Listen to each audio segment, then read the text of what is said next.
Olá, mais uma vez nós estamos aqui na classe Esther, na Escola Bíblica Dominical da Igreja Batista Bíblica em Valparaíso, para aprendermos da Palavra de Deus.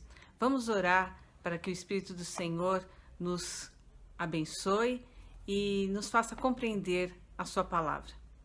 Senhor Deus, muito obrigado, Senhor, porque nós temos liberdade de estar aqui, liberdade, Senhor, com essa ferramenta à distância, mesmo assim, Senhor, estarmos juntas aprendendo a Tua palavra, Pai. Abençoa para que nós possamos, Senhor, ser instruídos pela Tua palavra, podermos conhecer mais a Ti e isso nos faça a buscar ainda mais Te agradar, Pai. É isso que eu Te peço e agradeço em nome de Jesus. Amém. Bom, nós estamos chegando à nossa última aula, baseadas no livro de J. Packer, O Conhecimento de Deus. Que jornada nós fizemos, né? Um livro maravilhoso que eu recomendo que você leia, porque apesar das nossas aulas, nunca você pode passar para alguém, né, a compreensão total do livro. Então, eu particularmente fui muito abençoada por esse livro, por poder falar sobre o nosso Deus, sobre os atributos de Deus. E voltando agora à introdução do livro, né, a primeira parte do livro, eu realmente posso entender quando Packer coloca da importância de conhecermos a Deus. Faz toda a diferença nós nos apropriarmos realmente do Deus que nós temos, porque isso com certeza traz efeitos muito grandes para a nossa vida. E essa terceira parte do livro, ela tem tratado desses efeitos, né? Do Deus que nós falamos que é o nosso Pai, esse Deus que é o nosso guia, né? Esse Deus que realmente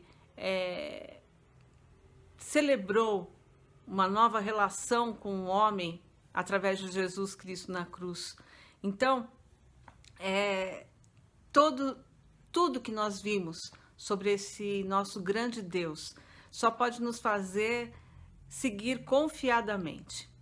E hoje, para encerrar, Packer nos traz um passeio pelo livro de Romanos, no seu capítulo 8.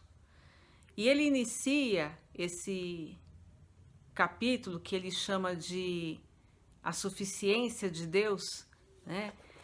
Falando do livro de Romanos e o quanto que o livro de Romanos, ele é de uma certa forma o ápice da Bíblia, porque através do livro de Romanos você entende muito da Bíblia, né?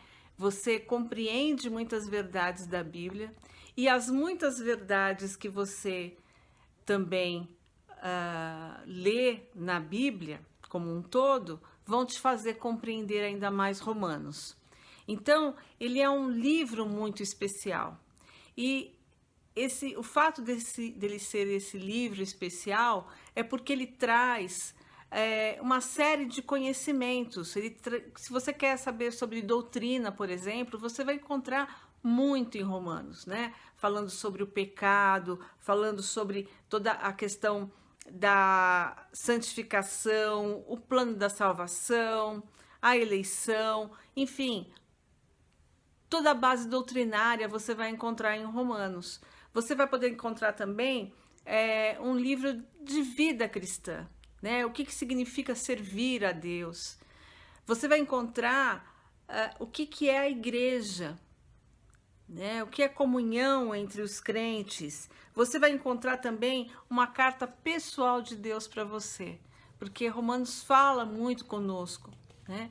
E nesse livro tão repleto de ensinamentos, nós vamos encontrar o capítulo 8, que ele seria o ápice do livro, né? Por que o capítulo 8 ele existe? Ele existe por conta de que ele teve do 1 ao 7 falando várias verdades. Ele fala sobre o pecado, né? Do capítulo 1 até o capítulo 3. Depois ele vai falar da aliança em Cristo, nos capítulos 4 e 5. E ele vai falar também do fato de que nós somos novas criaturas em Cristo, né? E da guerra em que se estabelece entre a carne e o espírito, nos capítulos 6 e 7. E, enfim, nós chegamos ao capítulo 8. No capítulo 8, nós vamos ter, do versículo 1 a 30, realmente um caminho que se percorre falando sobre o pecado, falando sobre o fato da morte, né, nos versículos 6 a 13, o terror de se enfrentar a santidade de Deus, no versículo 15, a fraqueza e o desespero em face do sofrimento, nos versos 17 a 25, a paralisia em oração, nos versos 26 e 27, e a sensação de que a vida é sem sentido e sem esperança, no verso 28 a 30. Então, Paulo vai apresentar todos esses temas nesse capítulo 8, no verso de 1 a 30, e a partir do verso 31, ele vai fazer uma reflexão grande que vai nos mostrar essa suficiência de Deus para nós. E ele vai iniciar o versículo 31 dizendo: portanto, que poderemos dizer diante destas coisas? Diante de tudo isso que eu apresentei, o fato de sermos filhos de Deus, né? O fato de que Ele nos justifica, o fato de que o pecado já não tem mais poder sobre nós, que poderemos dizer diante dessas coisas? Paulo aqui chama as pessoas a dizerem. O que podemos dizer? Que verdades podemos dizer diante de tudo isso que foi apresentado? E Paulo, didaticamente, para nos levar realmente a pensar, ele vai trazer 4 grandes perguntas. E nós vamos agora olhar com cuidado para cada uma dessas perguntas. A primeira pergunta que Paulo faz está aqui no versículo 31. Se Deus é por nós, quem será contra nós? Essa é uma frase muito utilizada por nós, né? Muitas igrejas têm ela como divisa. Eu lembro muito de quando criança, ao terminar o culto, a gente recitava isso, né? Se Deus é por nós, quem será contra nós? E você mudando a entonação dessa frase, você vai refletir sobre cada um dos aspectos que aparecem nela. A primeira coisa é: se Deus é por nós, quem será contra nós? Se esse Deus, né, o Deus que nós estudamos até agora, o Deus que foi falado aqui em Romanos, esse Deus que é o nosso Pai, que é o poderoso, que é o soberano, se Ele é por nós, quem será contra nós? Essa é a grande questão. De quem que nós estamos falando que é por nós? Deus. Se Deus é por nós, quem será contra nós? E se Deus é por nós, por aqueles eleitos, aqueles que Ele celebrou uma aliança, né? Aqui nós vemos Ele tornando claro, porque você vai ler desde o primeiro versículo e você vai ver o caminho de quem é esse nós aqui, né? Os eleitos de Deus, os justificados através do sangue de Jesus Cristo. Se Deus, esse Deus imenso e maravilhoso que nós conhecemos, é por nós, os seus eleitos, os seus separados, os seus justificados, os seus remidos, quem será contra nós? Paulo aqui trabalha com a questão do medo, né? Porque existe o medo de ser perseguido pelas pessoas quando se está realmente do lado de Deus, né? Naquele momento, o povo que ia se convertendo, a estrutura da época, tudo era de prisões, de açoites, de coisas desse tipo. E Paulo aqui pergunta para eles, se esse nosso Deus, se Deus é por nós, quem será contra nós? Quem? Pode haver alguém, mas o que aquela pessoa é diante do nosso Deus, né? Então, Paulo, ele fala da suficiência de Deus como nosso protetor soberano e a determinação de compromisso de sua aliança para conosco.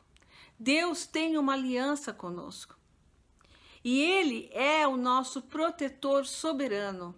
Ninguém, nem nada que Ele não consinta pode chegar perto da gente, porque Ele é por nós. A nossa aliança celebrada com Ele, né, nos dá essa segurança da sua suficiência como nosso protetor soberano.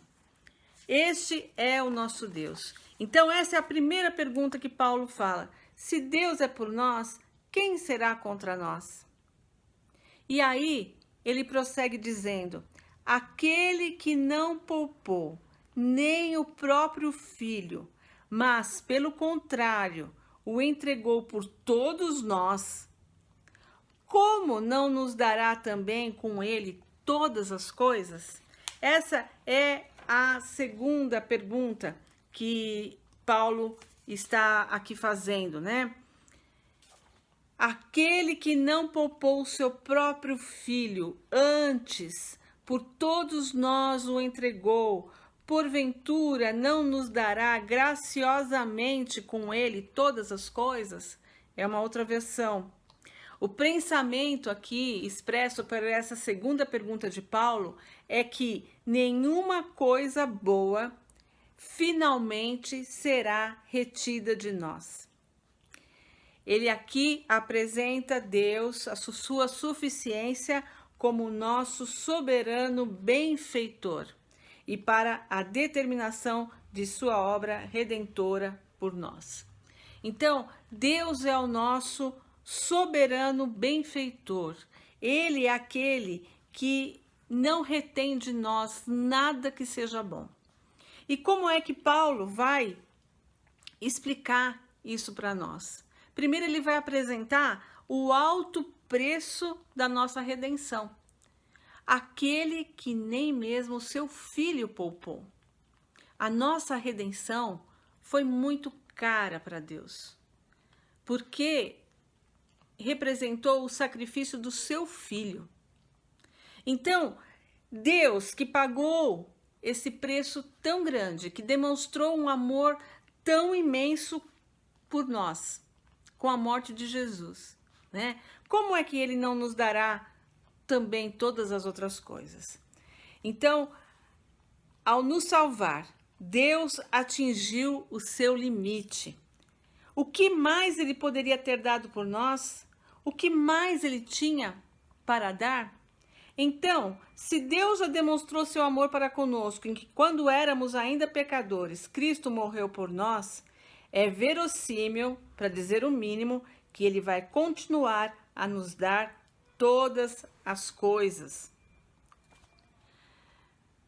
Deus, que já nos deu o nosso tudo, né, que é a salvação, que é Jesus, como também ele não nos dará as demais coisas? O seu presente maior já foi dado, né? O resto é tão pequeno diante desse grande presente realmente que ele nos deu.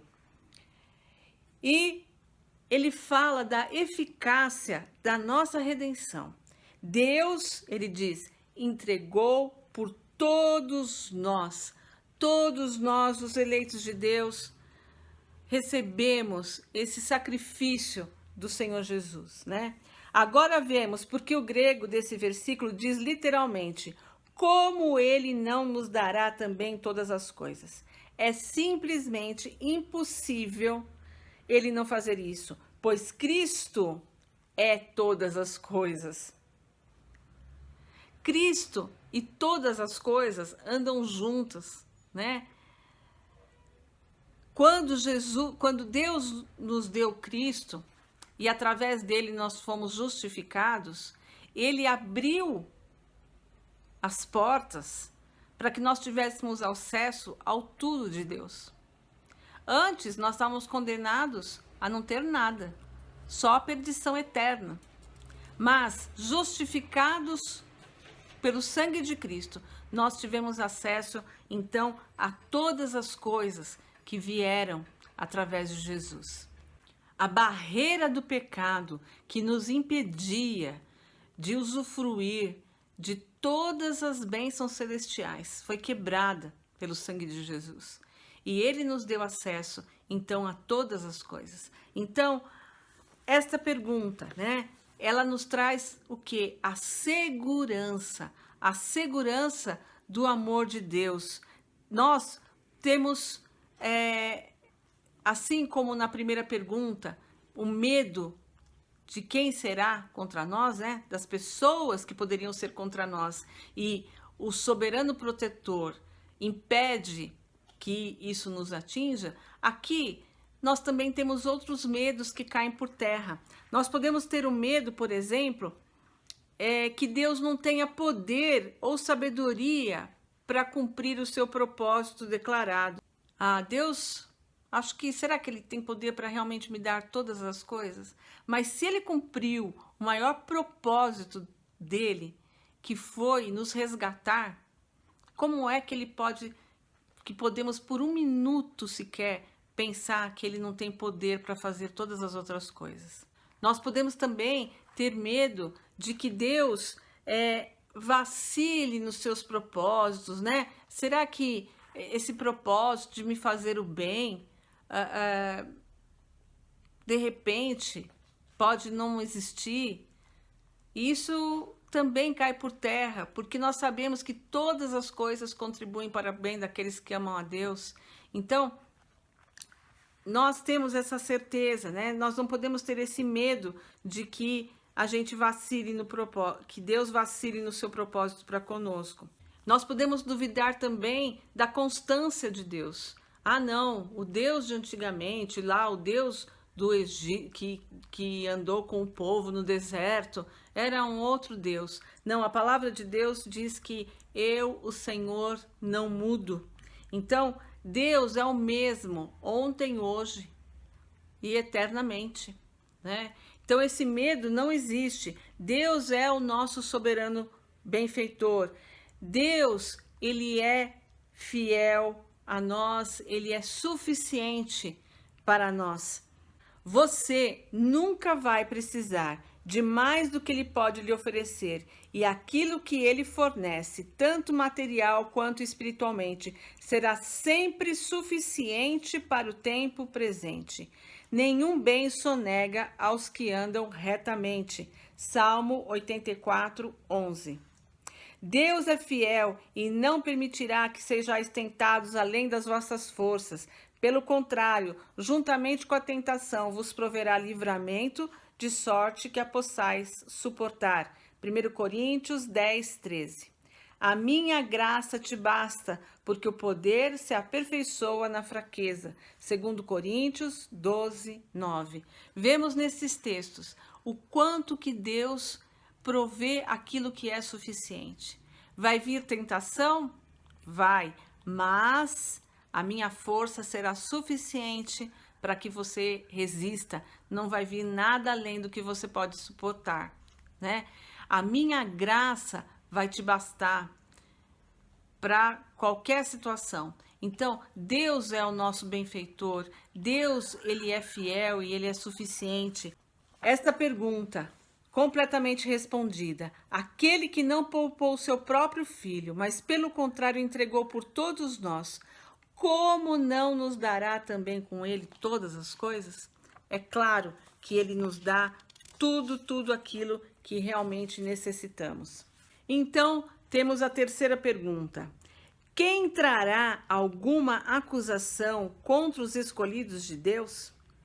É Deus quem os justifica. Quem trará acusação contra os escolhidos de Deus? Quem nos acusará? Quem é que condenará? Quem os condenará? Cristo Jesus é quem morreu, ou pelo contrário, quem ressuscitou dentre os mortos, o qual está à direita de Deus e também intercede por nós. O pensamento manifesto aqui nessa pergunta é de que nenhuma acusação poderá jamais nos deserdar. Ele transmite este pensamento apontando para a suficiência de Deus como nosso campeão soberano. Ninguém poderá nos deserdar. Quem intentará acusação contra aqueles que são eleitos de Deus?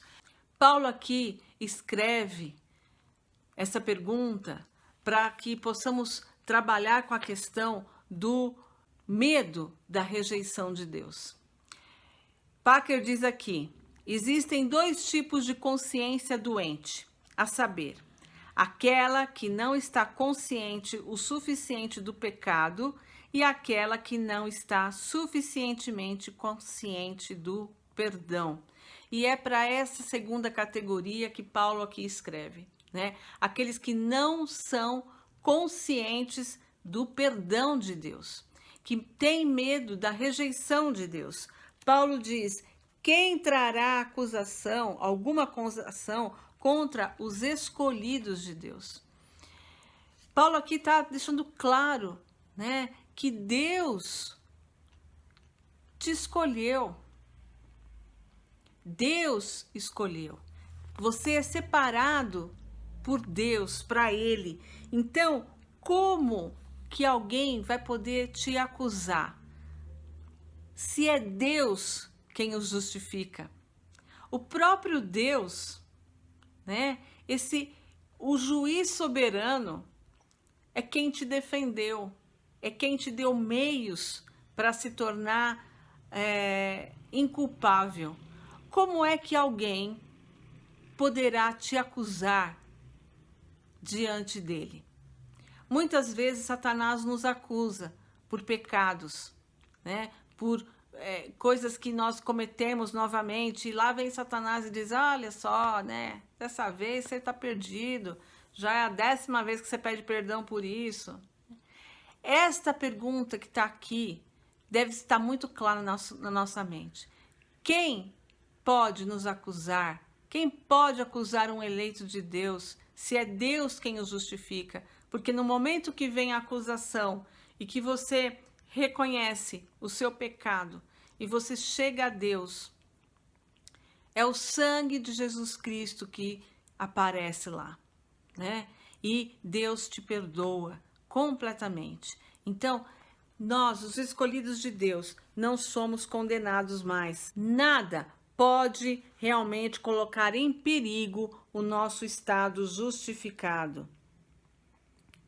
Se Deus, que é o Criador, o juiz de todos, que dá a sentença justificadora, isto é, aquele que declara que você está quite com a sua lei e com ele mesmo, e que agora não é passível de morte por seus pecados, mas foi aceito em Cristo. E se Deus deu esta sentença à plena vista de todos os seus defeitos, justificando-o e tendo como base o entendimento explícito de que você não era justo, mas ímpio, então ninguém pode contestar o veredito, nem mesmo o próprio acusador de nossos irmãos. Ninguém pode alterar a decisão de Deus. Só há um juiz.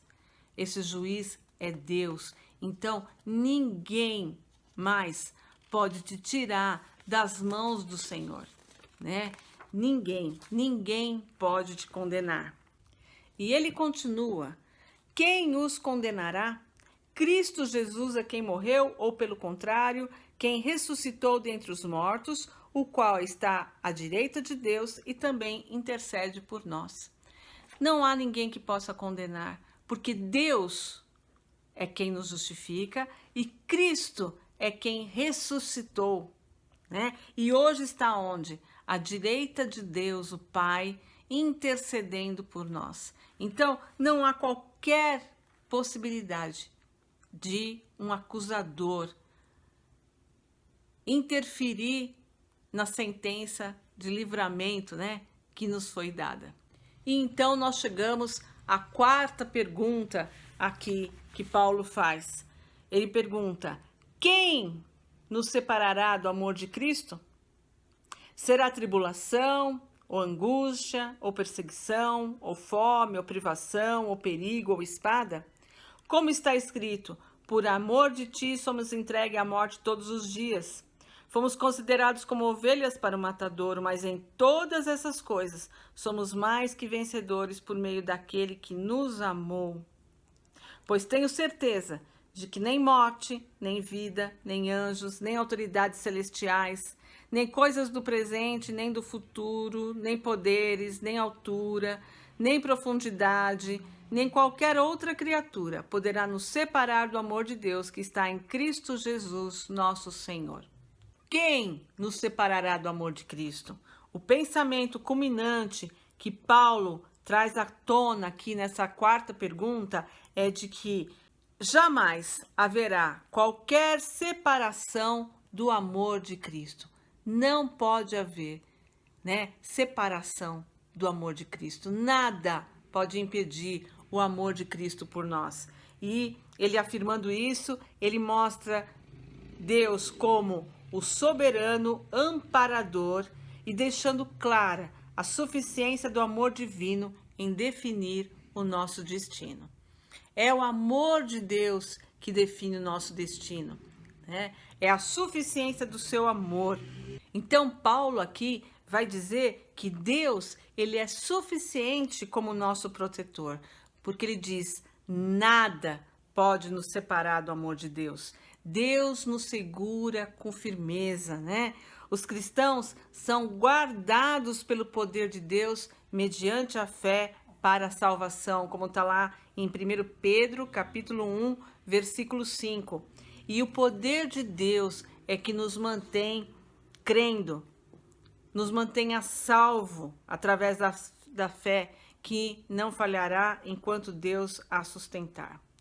Nós temos fé, nós temos a força para prosseguir, porque nós somos sustentados pelo amor de Deus, a fé que Deus nos dá, né? Então, nada pode nos separar, porque toda a força vem dele. E Deus é o nosso poderoso, nosso onipotente Deus. Então, nenhuma força será capaz de nos tirar da sua mão. Deus, ele é suficiente como nosso objetivo. O nosso relacionamento com Deus é para aprimorar o nosso relacionamento com Deus, né? Cristo é o caminho e Cristo é o prêmio, diz um hino, né? Filipenses, capítulo 3, versículos 8 a 14, diz: sim, deveras considero tudo como perda, por causa da sublimidade do conhecimento de Cristo Jesus, meu Senhor, por amor do qual perdi todas as coisas e as considero como refúgio para ganhar a Cristo, para o conhecer, e o poder da sua ressurreição e a comunhão dos seus sofrimentos, conformando-me com ele na sua morte, para, de algum modo, alcançar a ressurreição dentre os mortos. Prossigo para conquistar aquilo para o que também fui conquistado por Cristo Jesus, esquecendo-me das coisas que atrás ficam e avançando para as que estão diante de mim, prossigo para o alvo, para o prêmio da soberana vocação de Deus em Cristo Jesus. O objetivo do nosso relacionamento com Deus em Cristo é o aperfeiçoamento do relacionamento em si. Nós vamos conhecendo a Deus, vamos nos apropriando de quem Deus é, né? E isso para quê? Para que o nosso relacionamento ainda seja melhor e maior. E depois de falar que nada dessas coisas poderá nos separar do amor de Deus, Paulo conclui dizendo que em todas essas coisas nós somos mais que vencedores por meio daquele que nos amou. E eu gostaria de agora concluir esse estudo, este livro, né, com as palavras do próprio Packer. Ele diz o seguinte: o clímax do nosso livro foi alcançado agora.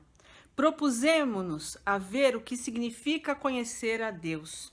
Descobrimos que o Deus que está aí para nós o conhecermos é o Deus da Bíblia. O Deus de Romanos, o Deus revelado em Jesus, o 3 em 1 do ensino cristão histórico. Aprendemos que conhecê-lo se inicia em conhecer sobre ele. Por isso, estudamos seu caráter revelado e seus caminhos e viemos a saber algo acerca da sua bondade e da sua severidade, da sua ira e da sua graça. Ao fazer isso, aprendemos a nos reavaliar como criaturas caídas, não fortes e autossuficientes, como supunhamos, mas fracas, tolas e efetivamente más, caminhando em direção não à utopia, mas para o inferno, a menos que a graça intervenha. Além disso, vimos que o conhecimento de Deus envolve um relacionamento em que você se entrega a Deus com base na promessa dele de se entregar a você. Conhecer a Deus significa pedir sua misericórdia e descansar em seu compromisso de perdoar pecadores por amor de Jesus. É isso o que nós vimos, né, neste caminho que nós fomos percorrendo com J. Packer. Nós vimos o quanto frágeis nós somos, o quanto fracos nós somos diante desse Deus tão imenso e tão maravilhoso que nós temos. E nós podemos conhecer que nós fomos resgatados pela graça. Nós podemos conhecer que conhecer a Deus envolve um ato de fé. E essa fé, ela é expressa em oração e obediência. E nós vimos que aqueles que conhecem a Deus serão mais do que vencedores, né? E exultarão juntamente com Paulo na suficiência de Deus. Você conhecendo Deus, você vai poder responder a essas perguntas que Paulo colocou aqui em Romanos 8. Quem será por nós? Quem poderá condenar se ele está com a gente, né? Quem vai nos separar do amor dele? Como ele não vai nos dar todas as coisas? Conhecendo Deus, nós podemos responder confiadamente a cada uma dessas perguntas, sabendo que ele é suficiente em todas as coisas. Ele é suficiente protetor, ele é suficiente em nos dar tudo que necessitamos, né? Ele é suficiente justificador e ele é suficiente em amor por nós. Que maravilha termos esse Deus. Que precioso conhecer a esse Deus. Em todos esses estudos, nós conhecemos 1/1000 do que Deus realmente é. Eu tenho certeza que você, na sua vida cristã, tem conhecido, através de experiências próprias, né, muito mais sobre esse Deus ainda. E o meu desejo é que a cada degrauzinho, a cada situação, a cada obstáculo, a cada provação, a cada bênção, você possa reconhecer ainda mais quem é o seu Deus. Que todos nós possamos, em cada dia da nossa vida, nos perguntar: o que este dia hoje me trouxe de conhecimento do meu Deus e que me fará ainda mais segura do amor e da proteção dele e do cuidado dele sobre a minha vida. Que você tenha uma semana abençoada, esteja orando para que nós possamos ser direcionados a um novo estudo, né, aqui na nossa classe.